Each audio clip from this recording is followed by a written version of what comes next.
Hello everyone, welcome back to my channel which is Nico trades. ये लो जी, हम आ गए हैं। सितंबर का मंथ भी खत्म हो गया, एक्सपायरी हो गया उसका, और हम आ गए हैं उसके रिजल्ट्स के साथ। हमारा क्या रिपोर्ट कार्ड है वो लेके आ गया हूँ मैं। Without wasting any time, let's get started. सबसे पहले फंड शीट आता है हमारा। लास्ट वाले वीडियो में मैंने बोले थे कुछ इंप्रूवमेंट्स हुए हैं, but unfortunately I didn't get a time to make those changes yet. दो मेजर इंप्रूवमेंट्स करने हैं अभी भी हमको इस डैशबोर्ड में। एक, ये हमको एक्चुअल कैपिटल साइज का पता लगाना है कि हमारी करंट कैपिटल कितनी चल रही है, क्योंकि अभी आपको जैसे पता है मैं इसमें इन्फ्यूज्ड कैपिटल अभी तक ट्रैक कर रहा हूँ कि मैं कितना इसमें पैसा डाल चुका हूँ, ना कि उसकी वैल्यू अभी कितनी हो चुकी है मेरे जीरो द अकाउंट में। अगर मैं real value in zero the account डालूंगा, then that would give us clear picture about the actual returns we are generating, right. करूंगा मैं, वो जल्दी करूंगा, but it is already in my to do list. First point is funds वाला sheet. Fund वाला sheet में सितंबर month में मैंने इसमें 4 lakhs और इन्फ्यूज किया है। टोटल इसको इंक्लूड करके टोटल कैपिटल साइज हो जाएगा, इन्फ्यूज्ड कैपिटल साइज हो जाएगा 1.37। मैं जीरोधा में चेक कर रहा था तो उसमें अराउंड 1.7 मेरा अकाउंट का वैल्यू बता रहा है। जब हम इसमें एक्चुअल नंबर्स डालेंगे तब वो और क्लियर होगा, but for the moment 1.37 is the infused capital जिसके बेसिस पे मैं ट्रैक कर रहा हूँ। एनीवेज, ये जो मैंने सितंबर में डाला है इसको अक्टूबर के उसमें रिटर्न में हम कंसीडर करेंगे, बट फॉर सितंबर 1.33 कंसीडर किया था उस टाइम तक जो भी कैपिटल साइज था। जो प्रॉफिट इस मंथ में मैंने कमाया है वो लिटिल मोर देन 4 लाख कमाया है। अगर उसको इन्फ्यूज्ड कैपिटल से देखेंगे रिटर्न तो इट कम्स अराउंड 3.07, लेकिन मे बी अगर 1.7 के आसपास से देखेंगे तो it would be little less than 2.5%। Okay, with that हमारा एक और मंथ हुआ है, ये हमने काइंड ऑफ हैट्रिक मारा है। कंटिन्यूअस थर्ड मंथ है जो हमारा, जिसमें हमने 3% प्लस रिटर्न जनरेट किया है। इसके साथ हमारा जो एवरेज रिटर्न चल रहा है per month which is 1.6%, which is around 19% on absolute terms, and which would be around 20 to 23% और even more on XIRR terms, क्योंकि हम ये हर मंथ रेंटल निकाल रहे हैं। इट इज नॉट लाइक कि हमको at the end of the year मिल रहा है, हमको at the end of every month मिल रहा है, so that we can again use that capital to further compound it, right. That is the whole point here. ये average monthly return है जो हम जनरेट कर रहे हैं।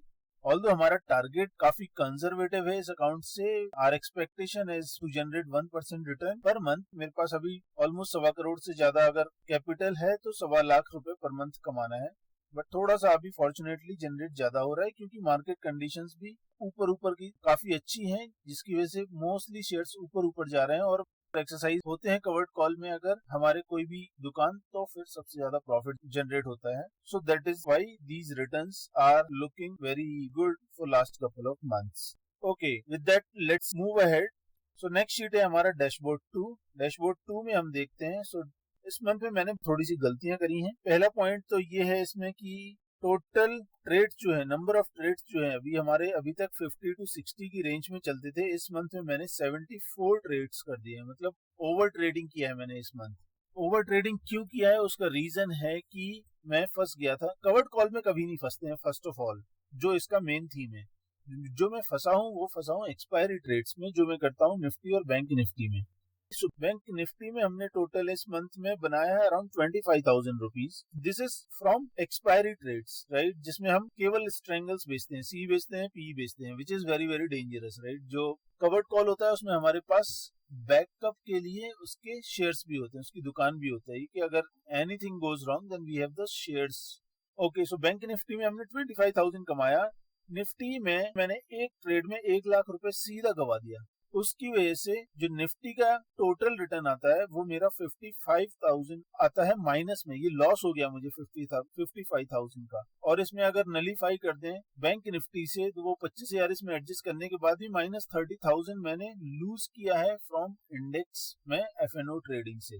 That is very very risky to do, but मन नहीं मानता है तो एक्सपायरी के दिन पे मैं करता हूँ। जो भी कैपिटल, जो भी मार्जिन बहुत सारा दिखता है मुझे जो अनयूटिलाइज्ड है, उसको यूज करते हुए मैं सी और पी बेच देता हूँ दूर के। इस बार लेकिन एक ही तरफ मार्केट चलता गया। विद इन 1 वीक ओनली ये 700-800 पॉइंट का उसने निफ्टी ने मूव दिया, जिसकी वजह से ये पंगा हुआ है टोटल। ऐसा बहुत रेयर होता है लेकिन होता है, लेकिन जब भी होता है वो हमारा बहुत सारा प्रॉफिट भी खींच के ले जाता है। This was the mistake which I did, और इसकी वजह से ओवर ट्रेडिंग हुई, जिसकी वजह से नंबर ऑफ ट्रेड्स बहुत ज्यादा बढ़ गए हैं and went beyond 70। So total 74 हमने ट्रेड्स किए हैं। और इस मंथ में आप देखेंगे तो एक्सरसाइज भी खूब सारे हुए हैं, जिसकी वजह से हमारा रिटर्न अच्छा जनरेट हुआ है। एक्सरसाइज हुए हैं मतलब ये दुकानें गई हमारे हाथ से। एशियन पेंट का दुकान गया, एक्सिस बैंक का दुकान चला गया, बजाज फाइनेंस का दुकान चला गया। तो ये सब अच्छे अच्छे रिटर्न देके हमको दुकानें गई हैं। डॉक्टर रेड्डी का दुकान चला गया, हमारा आयशर मोटर का दुकान चला गया, HDFC बैंक का दुकान गया, हीरो मोटो कॉप का दुकान गया। ऑलमोस्ट सब खाली कर दिया इसने अकाउंट दुकानों से। नेस्ले इंडिया का भी दुकान चला गया मेरा। इसके बाद देखेंगे तो टाइटन गया। इतने दुकान हमारे जा चुके हैं, हमारे पास बहुत ही कम अभी दुकान बचे हैं। सो हमने 8 से 10 दुकानें इस मंथ में निकाल दी हैं। निकाल क्या दी हैं, उनके सीई आईटीएम में जाके और डीप आईटीएम में जाके एक्सपायर हुए, तो इसलिए वो दुकानें छोड़नी पड़ी हमको। सो इसके साथ अगर टोटल प्रॉफिट देखेंगे तो हमारा 4,08,754 हुआ है। और जो इसमें हम टैक्स भरेंगे वो टोटल टैक्स हम भरेंगे अराउंड 54,000।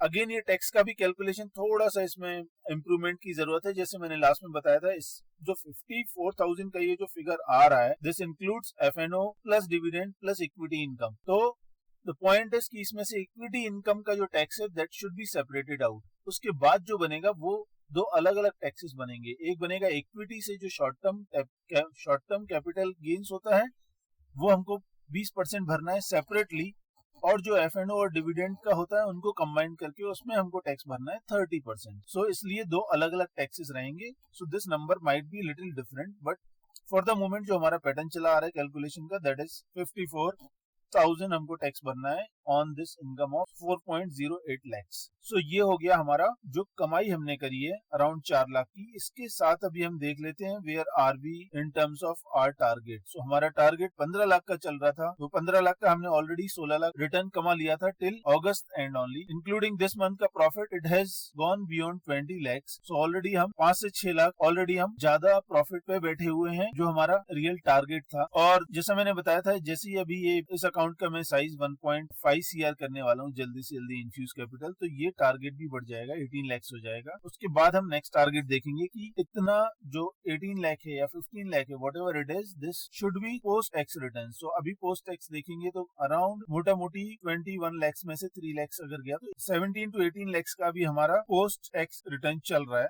एक्चुअली अभी इस मंथ में ही मैं ट्राई करूंगा ये टैक्स के कैलकुलेशंस को थोड़ा और बेटर करने का, टारगेट को रिवाइज करने का टू 18 लाख और समथिंग लाइक दैट। और उसके बाद देखेंगे हम नेक्स्ट वीडियो में कि even after revising the target are we still on the same track और नॉट, क्योंकि अभी मार्केट पिछले 4 या 5 महीने से कंटिन्यूअसली ऊपर ऊपर जा रहा है। तो अगले जो 6 महीने बचे हुए हैं इस फाइनेंशियल ईयर के, जो और आधा साल बचा हुआ है, इवन हमने जो टारगेट था साल भर का वो हमने आधे साल में ही उसको अचीव कर लिया and we have even cross it by significant margin. But बाकी का जो आधा साल है उसमें हमारा टारगेट सबसे पहला ये होना चाहिए to reserve this capital and to keep this profit. इसमें इंक्रीज ही होना चाहिए इवन आफ्टर प्लेइंग कंजर्वेटिव में, और इसको ग्रो कर सकता हूँ क्या in order to make it post tax returns. दूसरा ये भी हो सकता है कि मार्केट अभी कंटिन्यूअसली ऊपर जा रहा है, तो अगले 6 महीने में क्या पता है एक आधी डिप दिखा दे, डीप करेक्शन दिखा दे, whatever it could be, right. लेकिन उस टाइम पे भी हमको ये देखना है कि कैपिटल सबसे पहले तो प्रॉफिट बचा के रखना है, प्रॉफिट के बाद जाके कैपिटल का नंबर आता है। तो कैपिटल को तो मैं नहीं जाने दूंगा, दैट इज फॉर श्योर, क्योंकि कवर्ड कॉल में हमारे पास बैकिंग होती है बेसलाइन स्टॉक्स की। सो वो तो पक्का है, लेकिन I would try my best कि ये प्रॉफिट जितना जनरेट हो गया है, जो हमारा साल भर के प्रॉफिट के बराबर हो गया ऑलरेडी, इसको मैं कम से कम रिजर्व करने का ट्राई करूं। So that would be my try. अभी क्विकली देख लेते हैं कि हमारी दुकानें जाने के बाद बचा क्या है अभी हमारे पास अकाउंट में। सो अराउंड जैसा मैंने बोला कि 1.7 करोड़ अभी वैल्यू दिखा रहा है मेरा जीरोधा में कि इतना फंड आपके पास है। उसमें से अराउंड आधा ही अभी हम इन्वेस्टेड हैं, आधे से थोड़ा सा ज्यादा, और आधे से ज्यादा में भी जो 88 लाख का इन्वेस्टमेंट है जो बचा हुआ है, ऑलरेडी कैश पे बैठे हुए हैं मोर देन 80 लाख। और उसमें से भी अगर आप देखेंगे तो 15 लाख तो हमारा केवल ईटीएफ में डला हुआ है। सो जो 15 लाख की वैल्यू है वो हमारा ईटीएफ में ही अभी है। इसका मतलब ये हुआ कि 88 में से 15-16 निकाल दो तो केवल हमारा जो इन्वेस्टमेंट है इन शेयर्स वो हमारा 70-75 के आसपास ही है। मतलब अभी हम आधा इन्वेस्टमेंट करके रखे हुए हैं, आधा हम कैश पे बैठे हुए हैं अभी। So that is the current situation. But देखते हैं कि इस मंथ में हम कितनी दुकानें ले पाते हैं। बट एज ऑन टुडे मेरे पास पास क्या क्या माल पड़ा हुआ है, कितनी दुकानें पड़ी हैं, तो वो क्विकली एक बार देख लेते हैं। विप्रो मेरे पास आधी दुकान से थोड़ा ज्यादा है, 1500 का लॉट होता है, 888 शेयर्स मेरे पास पड़े हुए हैं। रिलायंस मेरे पास 250, रिलायंस मेरे पास पूरी दुकान है। ओएनजीसी की दुकान है पूरी। टाटा स्टील का तो थोड़ा सा शेयर पड़ा हुआ है, 5500 की दुकान है मेरे पास, 500 शेयर ही है, सो 1/10 ही है ये, सो इसको दुकान नहीं बोलेंगे। आफ्टर ओएनजीसी टाटा मोटर्स का पूरा दुकान है, अदानी पोर्ट्स का पूरा दुकान है, अदानी एंटरप्राइज का भी दुकान है, अदानी हाउस में मैंने दो दुकानें ले रखी है। ओके, यूपीएल का मेरे पास 1.5 शॉप्स हैं, अराउंड 1300 का शेयर होता है, 1900 से भी ज्यादा अपने पास शेयर्स पड़े हुए हैं अभी, और ये अभी तक नहीं निकल रहा है मेरे अकाउंट से। जितने में ऊपर जितना भी जाके एग्रेसिव में इसमें सी सेल कर दूं, लेकिन यूपीएल भाई नहीं मानता है, ये बोलता है अकाउंट नहीं छोड़ना है तुम्हारा। Even though I have left Nifty 50 का बास्केट, बट मैं अकाउंट इतनी जल्दी नहीं छोड़ूंगा। और आप देखेंगे तो ये बम्पर प्रॉफिट दिए जा रहा है, ये अनरियलाइज्ड प्रॉफिट है, ऑलमोस्ट 2.25 लाख का। तो जिस मंथ में भी मैं इस दुकान से एग्जिट करूंगा, अच्छा खासा पैसा देके ये रियलाइज्ड में ट्रांसफर करके जाएगा। ओके, देन नेक्स्ट दुकान है कोटक महिंद्रा की पूरी दुकान पड़ी है, एसबीआई की पूरी दुकान पड़ी है, इंडसइंड की ऑलमोस्ट 2 दुकान है, 100 शेयर्स और डाल दूंगा इसमें तो 2 दुकानें हो जाएंगी। अभी बहुत टाइम बाद, बहुत महीनों बाद इंडसइंड थोड़े से लेवल पे आना शुरू किया है, but it is still not at my buying price. मेरा बाइंग प्राइस अराउंड 1495 के आसपास का है, लेकिन इसका शेयर अभी भी 40-60 की रेंज में चल रहा है। एक भी सी मैंने नहीं बेचा है आउट ऑफ दिस 2। मोटा मोटी अभी हमारे पास 8 से 9 दुकानें हैं अभी हमारे पास जो पूरी हैं। और ये इसके अलावा अभी मैं देख रहा था एक और इंटरेस्टिंग चीज की, जो मैं स्क्रीनर मेंटेन करता हूँ टू अंडरस्टैंड की क्या क्या कैंडिडेट हो सकते हैं नई दुकान में एंट्री करने के लिए। उसका जो मेरा मेन क्राइटेरिया रहता है to take the entry into the for the covered call is like कि वो स्टॉक पॉसिबली 200 और 50-100 डीएमए के नीचे होना चाहिए उसका प्राइस, तो मैं उसमें बिना सोचे समझे एंट्री ले लेता हूँ। अगर ऐसा कोई स्टॉक नहीं मिलता है तो फिर मैं देखता हूँ कि एटलीस्ट इनमें से किसी एक के नीचे है क्या, फिर मैं वो टारगेट देखता हूँ। सो ये जो मेरा स्टॉक स्क्रीनर है आप लोगों को पता होगा, इसमें मैं ये करता हूँ कि जो भी कॉलम बी में है शेयर का price, if it is below D and E which are 250 DMA, अगर दोनों के नीचे है वो शेयर का प्राइस तो इट बिकम पिंक। अनफॉर्चुनेटली इस मंथ में इतना अभी मार्केट टॉप पे चल रहा है, इतना यूफोरिया जनरेटेड है, या फिर यूफोरिया बोलो या फिर मे बी रियल वैल्यू होगी मार्केट में, that I am nobody to जज that, but the point is I don't see a single script which is in pink, which means there is not a single stock जिसका price 250 DMA दोनों DMAs के नीचे चल रहा है। So opportunity एक भी नहीं है जो एकदम सेफ हो। वैसा नहीं है, मतलब हमको अगर नई दुकान में एंट्री लेनी भी है तो हमको थोड़े से महंगे शेयर्स लेने पड़ेंगे। This is what I am going to study over the next few days कि रिलेटिवली कौन चीपर है। कोई फुल डिस्काउंट में तो कुछ भी नहीं मिल रहा है, तो इसका मतलब है कि हमको पैसे ज्यादा तो देने पड़ेंगे, लेकिन फिर what are the best options out of these 50 scripts वो हमको फिगर आउट करना है अभी। और वो मैं क्या करूंगा, फिर मैं ये देखूंगा कि सिंस दोनों के नीचे कोई भी स्क्रिप्ट नहीं है तो एटलीस्ट एक के नीचे है क्या, एक में से भी अगर 200 के नीचे है कोई स्क्रिप्ट तो that will be my first priority, क्योंकि वो लंबे टाइम से करेक्शन में है और अभी जस्ट ऊपर उठा हुआ है क्योंकि 50 को क्रॉस किया है। सो वो मेरा पहला प्रायोरिटी रहेगा। अगर एक भी ऐसा भी स्क्रिप्ट नहीं मिलता है तो फिर मैं देखूंगा कि चलो ठीक है 50 के नीचे वाला ही कोई मिल जाए। ओके, सो उस हिसाब से मुझे अभी नई शॉप में एंट्री लेनी पड़ेगी और वैसे कैंडिडेट्स ढूंढने पड़ेंगे। So this was very interesting. I mean in last 20-25 months this is the first time I am seeing कि एक भी स्क्रिप्ट नहीं है जो सिग्नल जनरेट कर रहा है कि आप इसकी दुकान ले लो। Although there are more stocks in overall F&O list, so इस अकाउंट के लिए या इन वीडियोस के लिए I try to focus on Nifty 50, but just trying to give you the heads up कि जो मैं दूसरे अकाउंट्स में मेंटेन करता हूँ लाइक M.Dot स्टॉक या फिर मेरी वाइफ करती है, वो सारे F&O स्टॉक में करती है और उसमें there are couple of opportunities like Aarti industries, Bata India, Birla soft, Concord, Delta corp.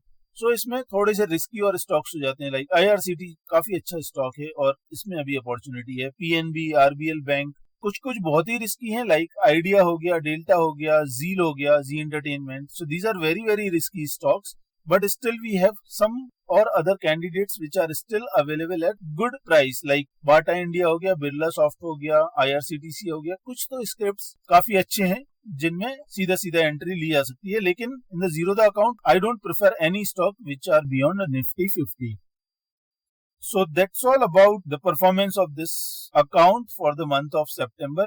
एक जस्ट अभी सुनने में आ रहा था कि BEL और ट्रेंड नए एंट्री लेने वाले हैं निफ्टी 50 में, और दो उसकी जगह पे वापस जाएंगे. आई थिंक डिवीज लैब और LTIM, ये दो स्टॉक्स निकल जाएंगे निफ्टी 50 से, and they will be replaced by these trend and BEL. सो जब वो होगा तो अभी तो हमारे पास कोई पोजीशन नहीं है, LTIM में भी कोई दुकान नहीं है अभी हमारे पास, और ना ही डिवीज लैब में है. LTIM का मैंने अक्टूबर का पी जरूर सेल किया हुआ है, जिसका आप देख सकते हो, शीट में एंट्री मिल जाएगा आपको डैशबोर्ड में, लेकिन दुकान पर से नहीं है. तो मैं देखूंगा कि अगर वो प्रॉफिट जैसी मुझे थोड़ा अच्छा प्रॉफिट देगा, मैं उसमें से एग्जिट कर दूंगा.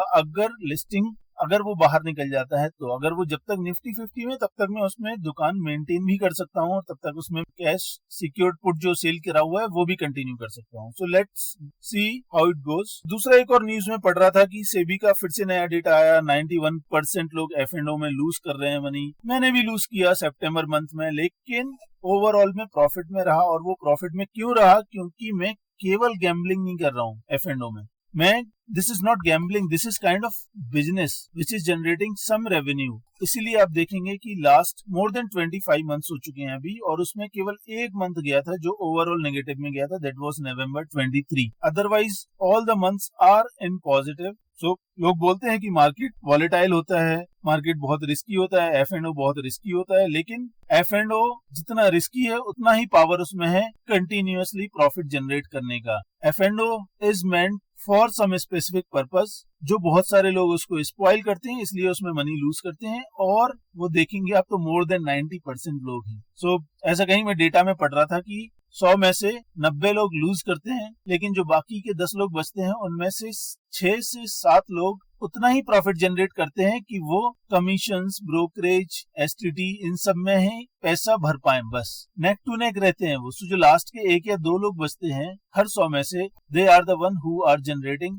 Real profit out of F&O. So I don't know कि कितना ये स्टोरी सही है कि नहीं है, बट ऐसे इंटरेस्टिंग न्यूज पढ़ते रहता हूँ just to give myself a validation कि हाँ भाई ठीक है, अभी तक ठीक जा रही है गाड़ी comparatively. So that was all for this video. और अगर कैलकुलेटेड रिस्क के साथ अगर F&O करते हैं, then I can so far confidently say कि it is not game to lose. इसमें आपको हर मंथ पैसा बनेगा, as long as we are keeping our expectations practical. It is very much possible to generate the money. So with that note, thank you very much everyone. I hope you guys really liked the video, and see you in the next one.